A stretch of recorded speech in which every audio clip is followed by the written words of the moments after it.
It's really hard to close a deal.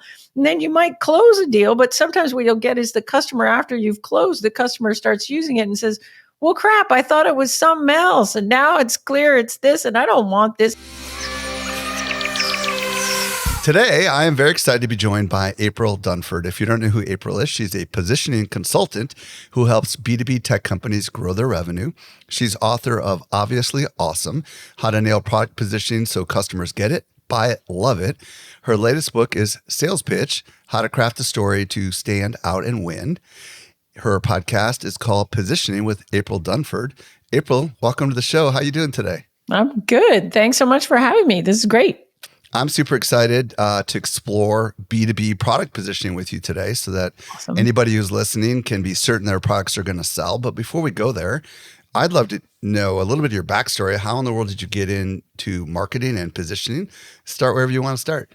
Yeah. So I'll tell you, it's a weird one. Like, it's not, I didn't take a straight line to get here. That's for sure. So I actually studied engineering in university, but I got a job at a startup. And this is, this was a long time ago, back when we didn't even call them startups. We just called them small businesses. So I joined a small tech company and I was in the product marketing group, which is, you got to be kind of techie, but, it's a marketing role. And we had a product there that I was assigned to that I repositioned. That product took off. The company got acquired by a big company in the Bay Area. And shortly after, my boss left. And then they made me the vice president of marketing. And so, so that was terrifying. And I thought, oh man, they're going to fire me. And not only that, they assigned me a whole bunch of other products. And they said, well, you guys had repositioned that other one and that seemed to work out good. So could you reposition these other things? And I was like, oh man, we didn't really know what we were doing. And we just kind of floundered around until we got something that worked by luck. So that kind of started my obsession with this idea of how do we take something that doesn't work so well and in the market and position it in a different way. And so I learned that positioning was a fundamental marketing concept. In fact, I went back and did some post-grad marketing stuff. But the thing that really struck me was that even though it's this fundamental marketing thing, we don't actually know a lot about how to do it. So at the time, there was no accepted positioning methodology. We agreed on what it was, but we kind of didn't agree on how to do it. And so eventually I developed a way to do positioning in a somewhat repeatable manner. And towards the end of my 25-year career, going from startup to startup, the reason you'd hire me is because I would walk in and say, hey, there's this thing positioning. I think maybe we could do a better job on your positioning. You should hire me because I know how to do that. About 10 years ago, I got sick of being the vice president of marketing after doing startup number 7. Wow. And I decided maybe I want to do something different. I switched to consulting, and now what I do is very focused. So I only do positioning work. I only work with B2B technology companies. And even more specifically, more enterprisey stuff. So folks that have a sales team rather than something that you sell with no sales intervention at all off the website. So that's what got me here. It's been a weird road, but here I am. When did you write the book? Was that after you became a consultant? Yeah. So first book I wrote I published it in 2019. I was a consultant for 3-4 years before that. So 2019 was the first book. And then last year I published the second book. So the first book's very focused on this methodology for positioning. How do you break it down into steps 1, 2, 3, 4, 5, 6, 7 and get it done? The second book is focused on if you've got a sales team, if you have that positioning, you want to translate it into a sales pitch. This is how you map the positioning to the sales pitch. And again, let's break the sales pitch into 8 sections. Here's how the things map to the 8 sections. So, and that's it. Now I'm never writing anything else. That's it. I'm done. I know I've written 2 books, and after my second book, I said the exact same thing, and I'm hopeful that will be true. I said the same thing after the first book too. Yeah, I did too. But then the second one got scratching at me, and I thought, okay, just this one more. Yeah. Literally, yeah. I don't know anything else. Yeah, for those who have not written books, it is a labor of love. But it's more of a labor than it is love, right? That's a good way to put it. Would you agree? Yeah. So the people that you're working with today, what kind of services do you offer, just so everybody understands? So generally the way I work with companies is, positioning is an interesting thing because In order to do great positioning, you need to know a lot about the market. You need to know a lot about the product, and you need to know a lot about how a customer makes their way through a purchase process. And so, what I learned from working inside companies is that if we want to do a really good job on positioning, we actually need input from product, marketing, sales. If it's a tech company, we generally need the CEO, the founder needs to be in the room. And we have to get all those constituents in alignment and agreement around the piece parts of positioning, like who do we compete with? What's our value? And who's a good fit customer? That kind of stuff. So while I was working in-house, I would do this and I would be the moderator. So I would get the executive team together and then we'd work through this process. So what I do now as a consultant, it looks a lot like that. So it's a facilitated exercise. I get a cross-functional team together from the company. And so we have product there to be experts in product. We have sales there to be experts in how a customer makes decision and moves through a purchase process. We have marketing there who are experts on value and what gets a customer interested in the first part of the funnel. And then we've got the founder or the CEO there that understands the vision, understands the longer term trajectory of where we want to go. And so I come with a process, and as the facilitator, and my job is to work you through the process and get you to something really good. Very cool. We're going to explore some of that today. So for those people that really do not understand positioning or repositioning, maybe as we might explain it here, why don't you explain why it's so important?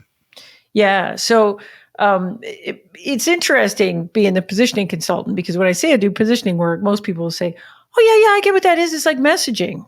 And I'm like, actually, no, like we need positioning as an input to messaging, but positioning is more than just that. Or some people will say, oh, we're just writing a tagline. Or some people will say, oh, isn't that brand positioning? And that really bugs me because I think there's branding and there's positioning, but those two things are actually quite separate. So in my mind, positioning is an input to almost everything we do in marketing and sales. Like if you come to me and say, April, we need new messaging for the homepage, I'm going to go, great. I've just got a few questions. And so first question is, who do we compete with? And how are we different from them?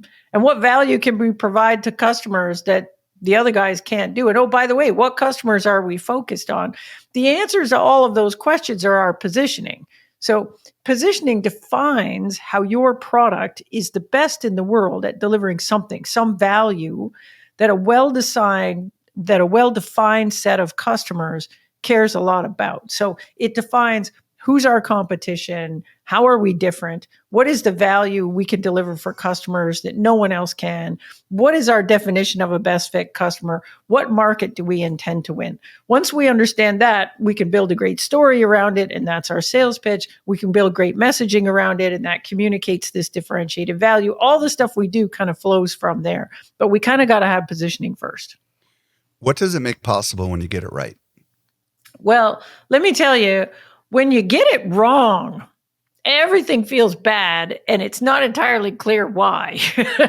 So when you get it wrong, it's, I would come into new company as a brand new VP marketing and people would say, listen, you're the VP marketing, wave your magic lead generation wand and make the leads go like this so the revenue goes up and to the right. You get that going. And I go, yeah. Okay, I'm going to do that. But first, I want to make sure this positioning is tight because otherwise I'm going to be running campaigns and they're not going to work because the positioning's no good. So I would go and sit in on sales calls. And this is what weak positioning feels like on a sales call. Customer comes in, we're doing the first call and my rep shows up and they're good. And they'll say, okay, look, we're going to pitch you the thing. And the customers will start getting this look on their face, they'll be, and your rep is doing a good job and they're on slide 3 or slide 4. We're 5-6 minutes into a pitch and the customer's looking super confused and they're squinty eyed and they're like, and often they'll say this thing, they'll go, wait, hang on a minute. Can you just go back to the beginning? Go back to the beginning, pitch it again. And so what's happening is they're not really understanding like, what the heck is this thing? Like you're saying it's this, but I'm not sure it's that. Go back to the beginning and pitch it again. So you'll hear that. The second thing you'll hear is the customer will go, oh, I get it. You're just like Salesforce. and you're nothing like Salesforce. Like you actually don't compete with Salesforce. And then it's the rep going, no, stop. Let me go back to the beginning. Do this again. So, and then, or you get the worst one, which is where the customer goes, I get it. I get what you are. I just don't get why anybody would pay for that. Like, can't I just do that with a spreadsheet? Like, can't I just do that with like interns and stuff? Why would I pay you money for that? So weak positioning will leave you in this state where the customer's like either they can't figure out what the thing is, or they can't figure out what bucket to put you in. Like, is this email? Is it chat? Is it a CRM? Is it a data? I don't know what this thing is. Like, so I don't know what to compare you to. Or worse, I put you in the wrong bucket. And so I'm comparing you to something and you're like, man, that's not even what we do. We're not that. Or, you'll end up in this situation that they'll say, well, it sounds kind of good, but I don't think I need that. Like, how's that going to make me money? How's that going to save me money? Like, why would I pay money for this thing and actually buy it? The positioning is the answer to those questions. When it's bad, it just feels bad all across your pipeline. It's hard to get customers to fill out your forms or come to your website or visit you at the trade show booth or care about you at all. And then when you do get them in, they don't understand what your sales rep is talking about. It's really hard to close a deal. And then you might close a deal, but sometimes what you'll get is the customer, after you've closed, the customer starts using it and says, well, crap, I thought it was something else. And now it's clear it's this, and I don't want this. And then they churn out on you, which if you're a SaaS business is very, very bad. When it works, it feels like a cheat code. Like great positioning just feels like everything's easy. Like when your positioning is really tight, good sales meetings sound like this. They get in and the rep starts talking and they go, yeah, we get it. We know it already. Just tell us how much it costs. Yeah. Just tell us what it costs. Yeah, Take my money. Beautiful. That's beautiful. And that's what everybody wants, right? Everybody wants. Anybody who's selling anything that's a complex product or a complex sale, especially in the B2B world, that's what they want. So you've got this great process. You've hinted at it a little bit. Let's start with the very first part of the process, which you've already kind of hinted to. I'll just say what it is, the competition, right? Talk to us a little bit about what we need to know about that part of the process. Yeah, so it's the competition, but in particular, I like to think about it this way: it's competitive alternatives, okay, which is slightly different from when we think about the competition. Like often in B2B and tech, right? Like the customer will make a short list, and there'll be 2 or 3 other products that look like us on the short list, and they're going to pick us, or they're going to pick one of the other 2. And that's definitely our competition. Like in order to win a deal, we got to beat those other 2 on the short list. So we need to know who they are and how we compare, how we position against them in order to win a deal. But we also can't forget that the customer is solving the problem in some way today. So even if it doesn't look like us, there is a status quo competitor, but that competitor might be, in B2B and tech, it's often an Excel spreadsheet, or the competitor might be, we're just going to do it manually by hand and write it down, pen and paper, or I'm going to hire an intern to do it. Or, in some rare cases, we're not doing anything. Like we're not even attempting to solve the problem. But in most of the cases, the customer is attempting to solve the problem. They're just doing it in a way that, like sometimes they're using some old legacy thing that was never designed to do that.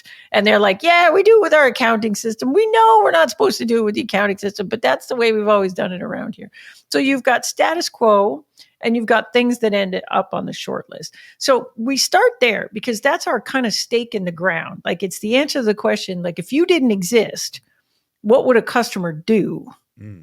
And so we need to understand that because in the minds of customers, that's who you're comparing them to. That's who a customer compares you to. So they come in and they say, well, is this better than the thing we're doing now?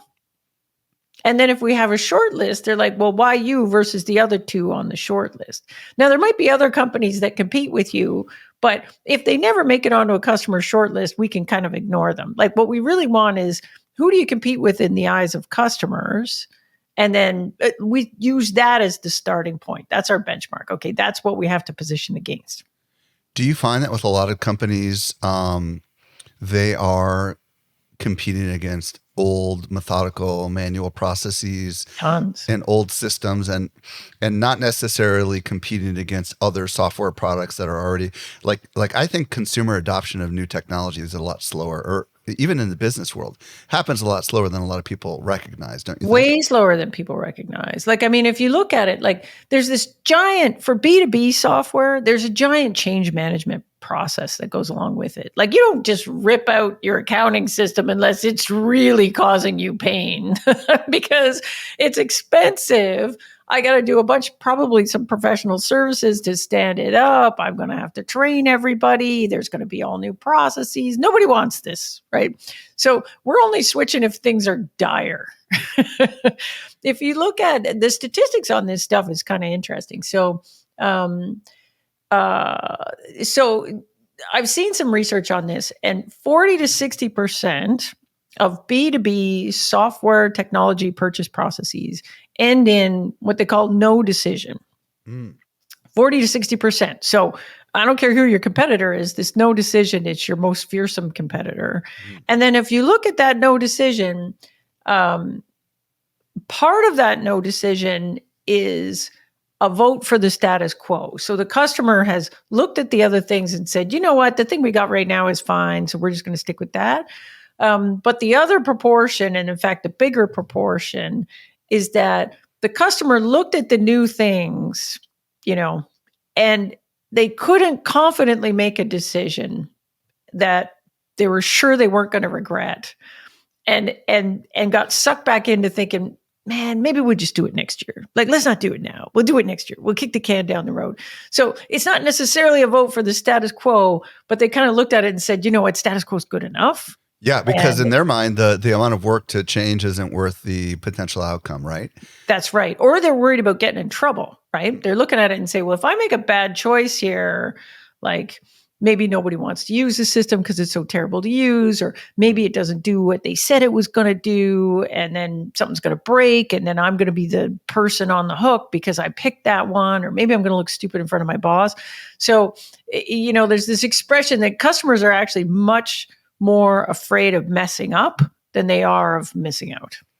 So when we're putting together this list of alternatives, right, which might be just there might be no competition to the software that you're selling or the product that you're selling because maybe you're innovating, but there is an alternative way that it's being done. That's right. Do we just write up like a little description of what it is, or what are we looking for here when we're looking for these alternatives? We usually so when I do this with clients, we usually just make a list and we say, okay, number one competitor, manual process, Excel spreadsheet. Okay. Number two, we're competing with Oracle, let's put them on the list. Okay. And then all we got to do is kind of have that as our stake in the ground so we can move to the second step. And in the second step, we start looking at, well, what have we got that they don't have? So then the next second step is all about capabilities. So and usually when we're talking about software, we're just talking about feature functions. So we'll say, okay, we're up against this Excel spreadsheet. What have we got that the Excel spreadsheet doesn't have? Oh, well, I have this advanced AI thing that will allow you to predict what the answer is. And Excel doesn't have that. Or, I can actually save a profile. And in Excel, every time you gotta rekey the profile. And so, and then once I've got those things that are differentiated capabilities, then I can start translating that to value and saying, okay, well, you've got a profile and you don't have to rekey the profile. So what? Well, the so what is, if you're doing it in Excel, you make all kinds of mistakes. Well, so what if you make a mistake? Well, depending on what you're using it for, it might cost you money every time somebody makes a mistake, or it might cost you in terms of customer happiness. If you make a mistake about something related to a customer, you may have to redo work. You may have to do things. So we're trying to start with capabilities, and then we translate into value, and we get at, look, you don't want to use the Excel spreadsheet because, we're going to save you from ever making a mistake again and having unhappy customers related to that mistake, because our software never makes that mistake. So in this first stage, we're talking about your alternatives, your competitive alternatives, which include manual processes. In the second part of the process, we're talking about capabilities, differentiated capabilities. That's right. How deep down the rabbit hole do we go with these capabilities? And do you have any examples of anything you've done for clients or any prior stuff that you've done just to help people wrap their mind around like what kind of Sure. what we really mean by differentiated capabilities. Yeah, so I'll give you one example. So I worked with a company, and they're in the customer service space. So this is software to handle a customer complaint, or the customer needs some help from you, and they come in customer service. Now, a lot of companies and they sell mainly to e-commerce businesses. So if you're Okay. e-commerce business, you need to have customer service. Somebody has a problem, they're going to send you an email. Most companies, e-commerce businesses, would start by doing this with a shared inbox. Like basically, they just have support at whatever. You send an email there, and there's maybe there's a person or a couple of people watching that inbox, and they respond to the things, and that works fine when you're little. Problem is when you get growing, then you want some real customer service stuff in there. Like I want to be able to prioritize and say, well, this is a high priority problem and this is a low priority problem. Or maybe I've got multiple people watching the support queue, and I want to assign one, like, oh, this is a problem with this. We're going to assign it to John because he's an expert in that. Or we're going to assign this one to Sue because she's really good at solving these ones. So now, once you start growing and you want assignments and prioritization, then what you would usually do is you would go to full help desk software. Mm-hmm. Now, what my client is their customer service software specifically for e-commerce businesses. So, so who do they compete with? Well, step one, they compete with a shared inbox, which isn't software. That's just Google, Gmail, or whatever it is. So shared inbox is the first one. Second one is help desk software like Zendesk. There's a whole bunch of these. We could list out a whole bunch of them. Freshdesk, yeah, exactly. Yeah, so we can put them in a category and say, help desk software. And then the second stage would be, okay, well, what have we got that's different? Well, one thing that's different is, the shared inbox is really good because everybody knows how to use that. Well, when Help Scout designed their product, they made it look like a shared inbox. So the user interface of this thing looks like a shared inbox. Obviously, that's not differentiating to a shared inbox, but it's very differentiating if you look at Zendesk or the other help desk software out there. So the fact that it's this nice, familiar interface, whatever. So that's one thing, looks like a shared inbox. Second thing is they have all these features that a lot of these help desk guys have that's very differentiating against the shared inbox. So prioritization, assignments, all that kind of stuff. And then they have a handful of differentiated features that are very differentiated from the pure help desk folks. So for example, most pure help desk software was designed to take the cost out of customer service. So a lot of what these things do is they're trying to force the customer to a low touch channel. Right? Like, oh, if we can just FAQ, right? The FAQ, like just go over there, answer the question for yourself, right? And so they're trying to take the cost out of it. With Help Scout, they're dealing with e-commerce businesses. And so it's a little bit different. Like most of these e-commerce businesses, they don't have stores, they don't have sales reps. The only time you ever talk to the company is if you come in on a service thing. So what they found is that for e-commerce businesses, this thing, if we give an amazing customer experience, it actually really improves loyalty. It really improves the size of the purchase that the customer makes. It improves referability, like people will refer their friends to this. So they actually don't want to push you to a low-cost channel because this is a growth driver, not a cost center. And so they've got a bunch of features because they think like that. So one of them is like, you don't get assigned a ticket. Like you're not ticket number 147. You're Michael and we're going to call you that. And we're going to treat you like a person because we know if we give you this great experience, things will be better. So when we did the workshop, we listed this big, long list of things. We have this big, long list of things that are differentiating. And then we went to the next step where we said, okay, so it looks like a shared inbox. So what? Well, it means it's really easy for your reps to get up and running. So we're now translating this into value, right? Now we're translating to value. So then we get to value and we say, well, we got the shared inbox. So what? Well, because it's really easy for your reps to get up and running compared to Zendesk or any of the others. That's the thing. Mm-hmm. 2, it's got all the bells and whistles like prioritizations, assignments, all that stuff. Obviously, Zendesk and all those guys have that. But the fact that it looks like a shared inbox and they have that means like you don't have to move to some other software. You can start on this thing and grow up with this thing and it has all the things that you need when you need them. So that's their second big value point.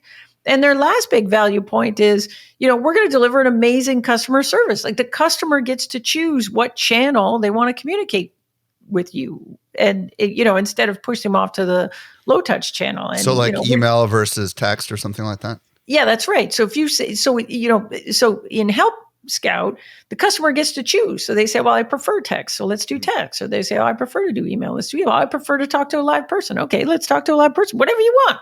Because we know that if we give them an amazing experience, we're going to grow. And then there's all these other smaller things like not assigning you a ticket number, like things that are designed to deliver a better customer experience. So their third value bucket is around, unlike this traditional help desk software, we don't see customer service as a cost center. We see it as a growth driver. We're treating it like a growth driver. And that means we've got a product that delivers an amazing customer experience that's going to improve loyalty, improve basket size, whatever. Wow, I love this. So, okay, so let's talk a little bit about, because we just barely touched on this third step on translating it into value. Let's give some tips. Like, let's say you've identified your differentiated capabilities. How do we translate this into value? Because maybe not everybody knows how to do that. Well, yeah, I think value is the hardest step in this process, to be honest. And the reason why it's so hard is that one, it's really in the eye of the beholder. It's the so what of the feature, and often in tech, we build a feature and we just assume people just look at it and know why it's great. But often we have to teach you the value of it. Like, for example, the example I always use is, you got a phone and on your phone is a camera. And if Apple is announcing a new camera, they can say, we got a new camera and it's got 100 megapixel camera on it. And that 100 megapixels is better than 50 megapixels because you've been trained. We've trained you that more megapixels is better. And that you can zoom in and the picture will be clear and all that stuff. But for the features that we have in B2B software, often we still have to do the translation. Like it's the equivalent. So if I say I have an advanced AI, whatever LLM thing, you're going to be like, what does that mean to my business? I don't know what that means. And so, so we have the capability and then we have to ask ourselves the question, so what? What does it mean for the customer or the customer's business? And, why should they care about your advanced whatever?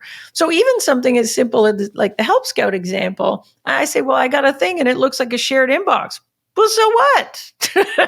That would be a familiar interface, easy to very right. quickly get up to speed, right? Yeah, easy to get up to speed. Don't have to train my people. Don't have to send them on a training course for 4 weeks. I get them, you buy this thing, you're going to have your people up and running on it tomorrow. Right? As opposed to you buy Zendesk, that ain't the case. We're going to have to teach you. We're going to have to change your processes. We're going to have to teach you how to do a whole bunch of stuff. It's going to be hard. Like your people might not be using it this month. So when we're coming up with our value, what do we call it exactly? When we're translating the differentiate capabilities into value. Yeah. Are there a couple of different kind of things we should focus on or themes or whatever that we ought to be thinking about? Yeah. So we have to think about so first of all, we have to be really honest with ourselves about what's value. And we have to make sure that, we've translated it enough that the customer can say, oh, I get why that's value. Right. So we might just assume like, look, it's a shared inbox. You know why that's valuable. But we can't just assume that. Like we have to keep saying, so what? So you say, well, it's a shared inbox. Well, so what? Well, that means it's really easy to use. Well, so what? That means that I don't have to do training. Well, so what? That means everyone's going to start using it tomorrow rather than you wasting 2 weeks and having a big backlog of tickets for 2 weeks that you didn't deal with because everybody was getting trained and on the new system. Yeah, you're right. I don't want that. Okay, so what I'm hearing you say, what I like about this is to keep asking the so what question until you get to the real problem that it solves, right? Until you get to the obvious value for the customer. And you're like, because sometimes people will say, well, this AI thing will save me time. I don't know. How much time? Like a minute or a day? Right. And then do I care about how much time that is? Like, I'll give you an example. I worked at a company once and we had this database thing and it could do this really complicated big query on a lot of data, and there were companies that had to do this kind of query, and typically it would take 2 days to get an answer. And we had this thing where you could get an answer in 2 minutes. And so we're like, everybody wants that, right? Like, who would want, like, you got a question, who would want to get it answered in 2 days versus 2 minutes? But it turned out a lot of customers we talked to, the answer just wasn't all that urgent. And they were like, 2 minutes, 2 days. 2 days is fine. We're okay. And then what we found was that some customers, if they had to get the answer to an external customer, well, then that was really important. But if it was just an internal question, we'll run it over the weekend. You get the answer on Monday. And I like that, because that allowed helped them us narrow down on the kind of customer we're trying to focus on, right? We're focused on people that care about speed. But just saying the thing is faster, is that value? Not for everybody. It's fascinating because, in that case, I could see how I would position something like that. When your customer needs answers fast, you can count on blank. You know what I mean? That's exactly it. So then it became, the value was customer satisfaction and customer happiness. Whereas before, you'd say, if it's just an internal question, we'd say, well, we can do the thing in 2 minutes versus 2 hours. And they'd say, well, so what? And they'd say, because you want the answer right away, don't you? And they were like, not really.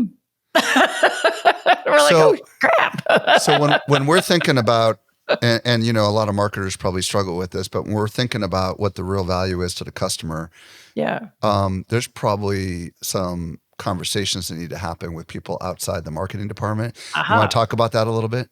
Yeah. So here's the thing. So first of all, if we have a brand new product and we've never, sold any of it before, we're kind of just guessing at value. It's like I would call it a thesis. So we have a thesis. Oh, people are going to love this. But then what happens is we sell a bunch, and then we find out what people really love, and like, who are these people and what do they love? If the product is already in market and you're already selling a bunch of stuff, sales probably knows a lot. If you have a sales team, sales knows, because sales is talking to customers and trying to convince them to buy stuff. And so sales knows what works and doesn't work.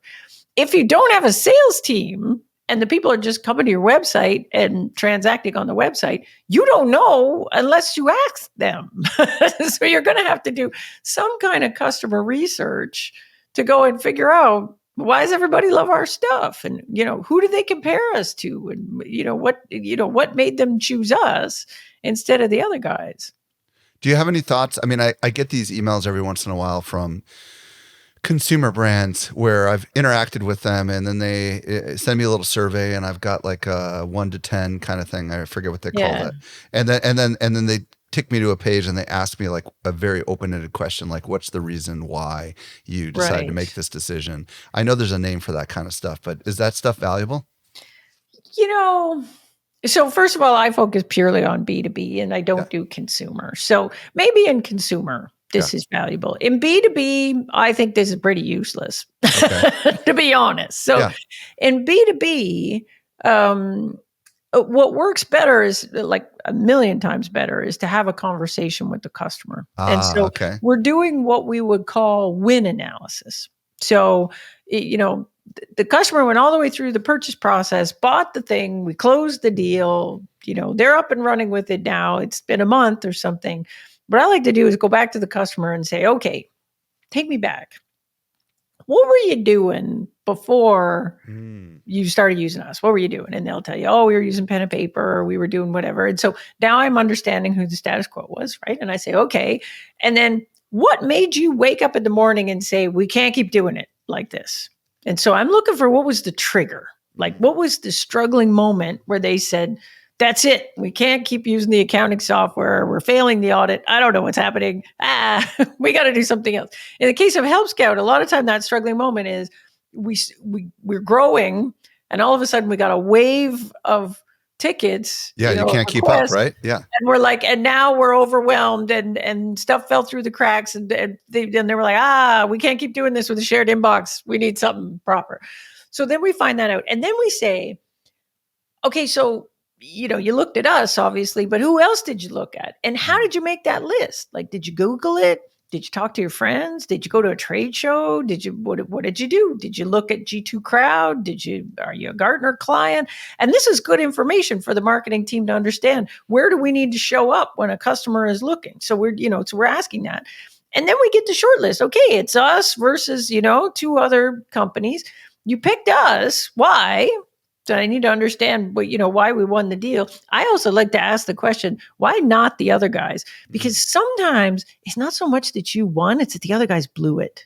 And they'll say, well, I would have, I love the other guys. They were number one, but I had this one requirement and they couldn't do it. So I had to pick you. Right. Okay. Or sometimes they'll say, something happened in the process of the sales process where they eliminated the other ones for some reason, and then you were last man standing.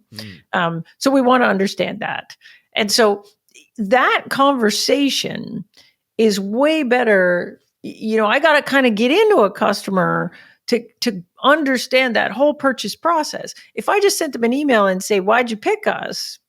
You're going to get a 1-sentence answer if you're lucky. Yeah. Or they might just tell you some bull crap that they think you want to hear. Well, they'll say, you know what? We really like John, your sales rep. He was a great guy. Yeah. He was great to work with. Yeah. Well, but I guarantee you that's not why they picked. Well, and you might want to ask also, how has this helped you, right? I would imagine would be the last question if you're going to have this. Well, so I like to ask a handful of things. Like, so, like one thing I'm really interested in as a marketer is, you bought for all these reasons. You went through this whole thing for all these reasons. But now that you're using it, is there anything surprising? Positive or negative? I like that. The positive or negative, right? Like something, because that potentially signals a gap in our positioning. Either there's something really good that we're not talking about that we should be talking about, or there's something in our positioning that led them to believe that we could do this thing. And it turned out that was a little disappointing. We didn't actually do that thing. So I need to understand that a lot. Like, so now that you're running and good and everything's great, like what's surprising, good or bad? And then if we're doing, a customer success story, we obviously want to understand the impact, right, and ideally in numbers, right? So, if our value is all around improving revenue, like in the case of Help Scout, right? Like the value is all around increasing revenue. Well, how much revenue? Like, do you measure customer loyalty? Did it go up? Do you measure basket size? Did that go up? So we're trying to check, like, did it do what we said it was going to do? I love it. That was a really valuable discussion.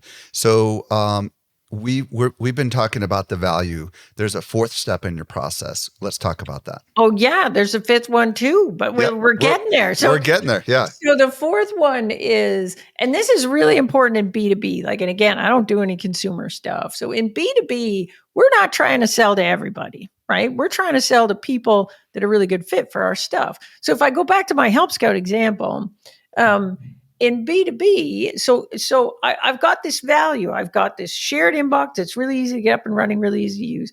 I got all the bells and whistles, so I never have to, I can scale, and the solution's going to grow with me. And the last thing is I'm going to deliver this really amazing customer experience. We really believe that this is a growth driver, not a cost center, blah, blah, blah. So then the question is, well, look, we could sell this product to anybody who needs, customer service software. But not everybody cares about the value that we can deliver. And so the question then becomes, what are the characteristics of a target account that make them really, really care about the value that they're only going to get from us? And so, one of the answers to that question is, well, the whole reason we're switching customer service software is not to drive the cost out of it. So if you're really all about, we're spending too much on customer service right now because we're, T-Mobile, and we're trying to we're trying to drive down the cost of that. So we're trying to make sure nobody talks to a human being and whatever. That's just philosophically different than what Help Scout's all about. So you'd probably be better. Go with Zendesk or whatever like that. We're going to disqualify you. So what you want is someone that really cares about that customer experience. Well, companies that don't have physical locations care about that more. And so that would lead you to believe like an e-commerce business.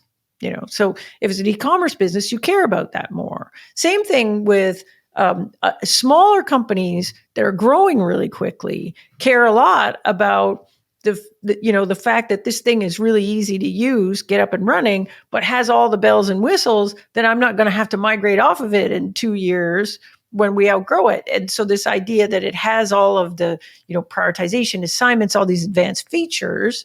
So, so then we could ask ourselves, well, what's the profile of a good fit customer? Well, it's a fast growing e-commerce business. I love it. And so I need to know this because this is where I'm going to focus my marketing and sales efforts. I'm not going to go after great big telco call centers because that's not what this thing is for. I love it. Okay, so in this case, we're really trying to say, all right, who is going to be very attracted to this value proposition, right? That's right. And we're going to try to identify a good, and you might even glean some of this through the interviews. I would imagine if you were to do that, you might. Well, definitely you do. But in this positioning exercise, what we're actually trying to do is look at the value and say, who cares about that value? Like we may actually be chasing accounts and maybe even successfully close occasionally some accounts where we're not actually a great fit.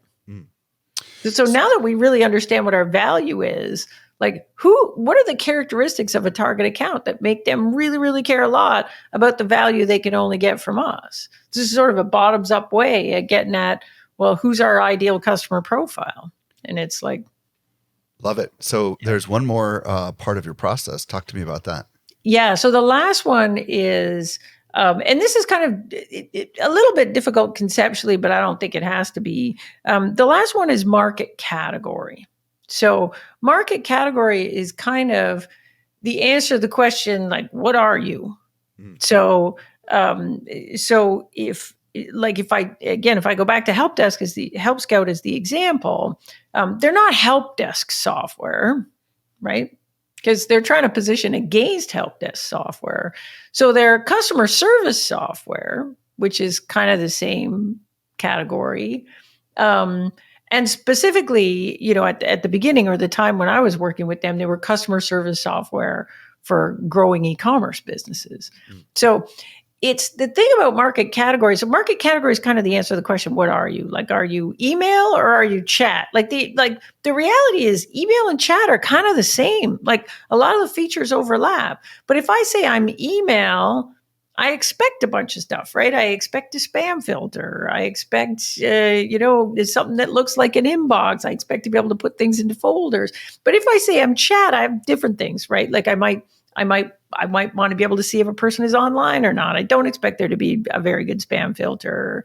I expect the pricing to be for these two things to be different. Like everything's different. So once I understand the value that I deliver and the folks I'm trying to deliver it to, then what I'm trying to get at is, well, what's the market category? Meaning, if a customer says like, what are you? Where do I start that conversation? And I want to start it in a place where it triggers a bunch of assumptions about my stuff that are true. So if I say I'm help desk software, well, that's tickets and everything else. And I'm like, but I don't want to say that. So I'm customer service software, but specifically for e-commerce brands. Okay, well, that sounds good. I'm an e-commerce brand. This is what I want. All right, keep talking. So market category is like that. So usually when I work with clients, we start with whatever market category they're using today. And we look at the value and say, if we say we're that, does it kind of point you at this? Or does it make it sound like you do something else? And if it makes it sound like you do something else, then we're going to have to look at, is there an adjacent market category or some other way we can categorize what you do that makes it easier for a customer to kind of go, yeah, okay, I get it. Keep talking.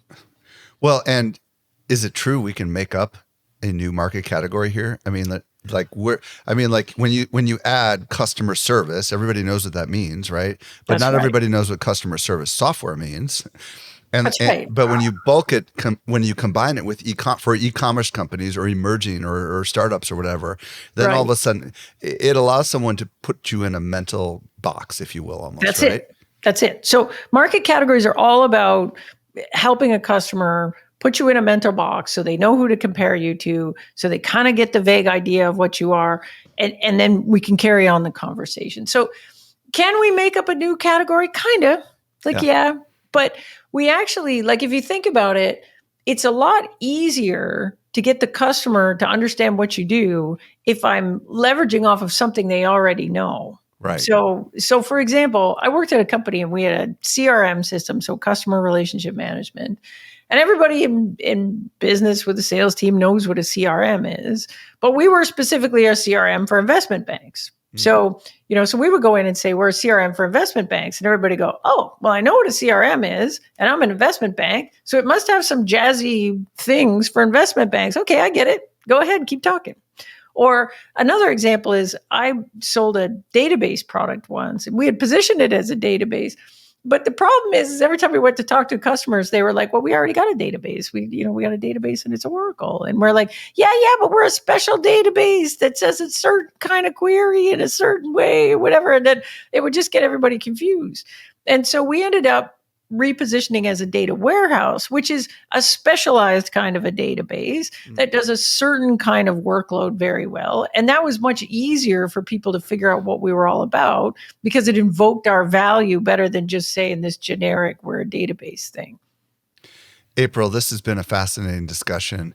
If people want to connect with you on the socials, do you have a preferred platform? And if they want to, find out more about your business, where do you want to send them? Yeah. So, my website's aprildunford.com. Very easy to find. I don't do a lot on social media right now except LinkedIn. Okay. And so you can follow me on LinkedIn. But, if you really want to geek out on this stuff, we were talking about books earlier. I wrote a book on positioning called Obviously Awesome. And I think if you just want to get the view from a million feet, how might I think about that? I think the book is a really good starting point. And then if you want to just geek right out on this stuff because you're a marketer and you want to be like, you want to, spend your week geeking out on positioning stuff. I also have a newsletter and a podcast where we get right into the gory details on this stuff. So you can find that on my website as well. Awesome. And tell everybody the name of the podcast in case they want to. It's Positioning with April Dunford. Positioning with April Dunford. It's very creatively named. April, thank you so much for coming on the show. So good. Thanks so much for having me.